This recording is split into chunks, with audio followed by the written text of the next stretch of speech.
السلام عليكم ورحمة الله وبركاته. ازيكم حبايب قلب؟ عاملين ايه؟ يا رب كلكم تكونوا بخير.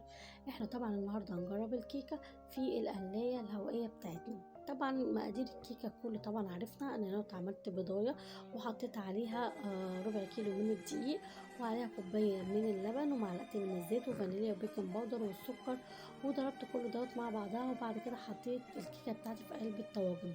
طبعا احنا عايزين نعرف النتيجة هتطلع حلوة ولا لا، ولا هتصدمنا زي الفشار وزي البطاطس المحمرة اللي هي ما طلعتهمش اصلا، وكانت مغيرة طعم البطاطس جدا جدا جدا وكانت وحشة قوي.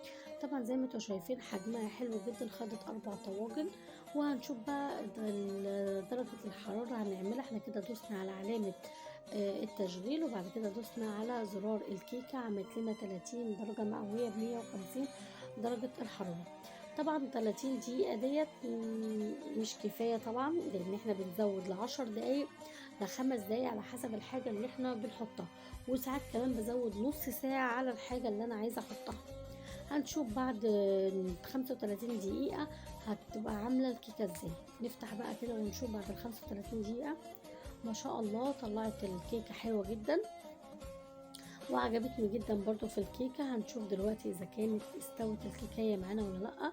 حلوة جدا جدا ما شاء الله، طلعت حلوة جدا وعجبتني قوي الكيكة فيها. بس هي كانت محتاجة كمان دقيقة تاني عشان خاطر كنت حاسة ان هي ملزقة سنة بسيطة جدا. بس انا بالنسبة لي كويسة لما بردت الطواجن، فكانت حلوة جدا جدا وما كانتش طالعة ناشفة، وكانت طالعة الكيكاية هشة معايا وكانت طالعة جميلة جدا وعجبتني. فهي كده هو تاني حاجة القلاية الهوائية عملتها لي كويسة، اللي هي طواجن الكيكة عملتها كويسة، وعملت معايا كمان الفراخ المشوية، كانت مطلعة لي الفرخة كان شكلها حلو جدا. هي بس الصدمة بتاعتي اللي انا كنت اساسا جايباها علشانها، اللي هي البطاطس المحمرة، طلعتها وحشة جدا جدا، وهتلاقوا الفيديو عندكم. ما طلعتليش البطاطس خالص وما عملتليش الفشار خالص.